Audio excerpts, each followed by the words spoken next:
Hey everybody, it's me, Brother Wild Bill, coming to you from inside the most dangerous prison in the Western Hemisphere. From the years 2006 to 2010, I was a professional killer. Was charged in 2010 with quintuple homicide, that's 5 of them, and sentenced to 46 years in prison, in third world prison. I've been inside third world prison for 13 years and risen to the rank of prison's chaplain, the state-recognized, government-recognized chaplain here in the Republic of Panama. It's the most dangerous prison. And so I was thinking, I was going to tell you what I'm thinking about, and then I'm going to ask you what you're thinking about. But, you know, tomorrow's food delivery day here, and so that's like the best day of the month. Every 28 days I get a food delivery, and I also get some smaller ones that you have to pay for during the day. How does that work anyway? You might want to know how we eat here. Now, the food that's sent from the state is almost inedible, really. This gets from the government is almost inedible, like lots of broken glass and rocks and cockroaches and lovely things like that in it. So you have to bring in your own food from the outside. This isn't terribly difficult if you're from here, but it's a lot different if you're a foreigner, you know.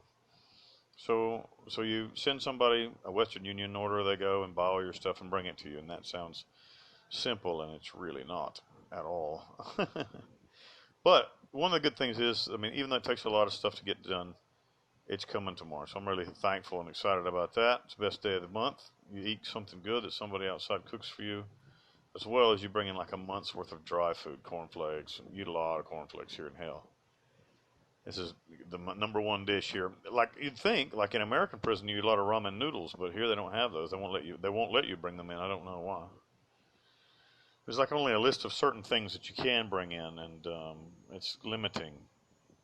So like you always have 2 weeks of plenty, 1 week of more or less, and 1 week starving to death. And I'm finishing the starving to death week right now. And so I'm excited about tomorrow. You can imagine having something good come in from the outside. I don't even know what cooked food is being brought in. I don't even know. I'll have to see when I get here, when it gets here.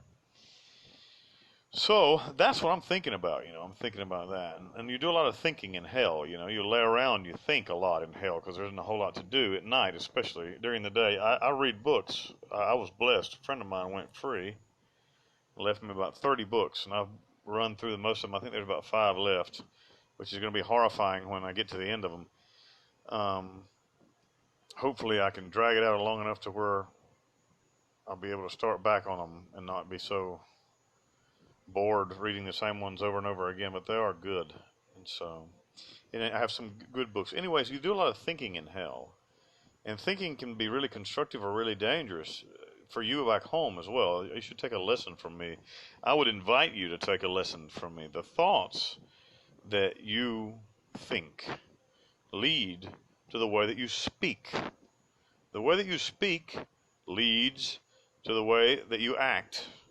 The way that you act leads to habits that you form, and the habits you form lead to build your character and who you are. So, if you're unhappy with something in your life, you're overweight, you're negative, you procrastinate, it starts at the way you think. Your thoughts are really the catalyst to everything in your life. And so the question I'm asking you today is, how are you thinking? If you're thinking about what you lack, then there's going to be more of want in your life. This seems madness, but it's true. Now check it out what I'm saying. If you spend a lot of time thinking about what you lack, I don't have this, I don't have anybody in my life that loves me, I don't have enough money, I don't have the automobile that I want, I don't live in a place that I'm happy about. If you spend time thinking about the things that you want, you generate more lack. You see, a lot of people describe things differently, but this is the way I describe it. I say that God only knows how to say yes. He doesn't know how to say no. So if your thoughts are really basically at the end of the day, thoughts are prayers. And so you're thinking, I lack, I don't have enough money. And so you begin to say, I don't have enough money. And then you begin to act like a person who doesn't have enough money. And God says, you don't have enough money? And you say, no, I don't have enough money. And God says, okay, That's the way you want it. Continue to be poor. I'll even help you be even poorer. And that's how it works. That's the trick of manifesting. So you spend a lot of time worrying about what you don't have, and you manifest more lack, more, of what you don't want. Another thing is when you sit around and you worry about what you're afraid of. I'm going to get cancer, I'm going to get cancer, I'm going to get cancer. And then you're surprised, and you go to the doctor and you don't have cancer. You don't have it. And then you say, I don't know, I still don't feel. So like 6 months later, you go back to the doctor, and the doctor says, I told you don't have any cancer. You're good. So you don't know about that doctor. You didn't feel real good about him. So maybe you missed something. So you get a second opinion, and you lay around and you worry about it. And you read magazines about cancer, and then 2 years later, you find out that you're ate up with cancer, and you're like, I knew it. But really, you generated it with your mind. You thought it into being. You wanted it to happen so bad. You asked for it so bad that it occurred. So what do we do? Well, we should change the paradigm of the way that we think. Paradigm's a big old word that I learned recently. And you should change the paradigm, the thought process in your mind. So we're blessed because we have life. Thank you, God, for our lives, because death is not as good as life. Life is better. And you hear people say all the time that they hate their life. That's a dangerous thing to say, because soon it will be taken away from you. Not only that, it's a dangerous thing to say because it's not true. You don't hate your life. You wish it was better, but you don't hate it. If you hated it, you'd just stop eating and die or something. You love your life. You work as hard as you can to preserve it, even though you're not happy with it. And so it's better, I think, to say, thank you, God, for my life. Thank you, universe, if you're not Christian or for whatever. It doesn't matter. This is a universal message. And so I think that we need to be really careful about the way we think. There's the thing, I learned to write these affirmations, right? I say them often. I say this out loud. Every time I'm starting to feel anxious or starting to feel angry, I say, I want to feel good. I say that. And I want others to feel good because of me. I want to be the reason other people feel good. I want to feel good, and I say it out loud. I mean, people, I know that the Panamanians even look at me because they don't know what I said because I say it in English. But I say it all the time. I say, I want to feel good. And I want others to feel good. And it just immediately changes my thoughts. My thoughts go negative. I want to feel good, and I want others to feel good. It's a great thing to say, and you'll find that it changes your behavior considerably. So the question remains is, what are you thinking? Here's what I'm thinking in hell. I'm thinking I want to feel good and I want others to feel good. I'm thinking I have abundance. I mean, I'm in hell, but I'm eating pretty well.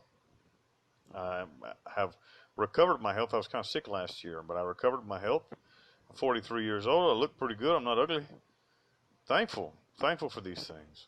Gratitude, the feelings of gratitude will bring more abundance. So be thankful today. And what are you thinking? If you like this message, pull the description box down. There's a Wikipedia link about me. You can find out more about me if you'd like. You can read about it. There's also links in the description box to Instagram and Facebook where you can interact with me directly. And at the end of the day, there's also a link to a book I wrote. Now listen, I have to pay my way through prison here. It's not like American prison where they give you anything. They don't give you nothing here. They don't give you toothpaste. They don't give you toilet paper. So if you want to support me, go buy my book, Long Live the King, Wild Bill. Every time you buy one, I make $4. So it's $12. It's a story that I wrote. It's just a memoir. It's the truth of my situation. Also, anytime if I've had people ask me if they want to donate to me, or whatever, I'm thankful for that. And I accept it and I need it and I'm appreciative for it. And if you share these messages also is a good thing. And anyway, I love you and thank you and God bless you.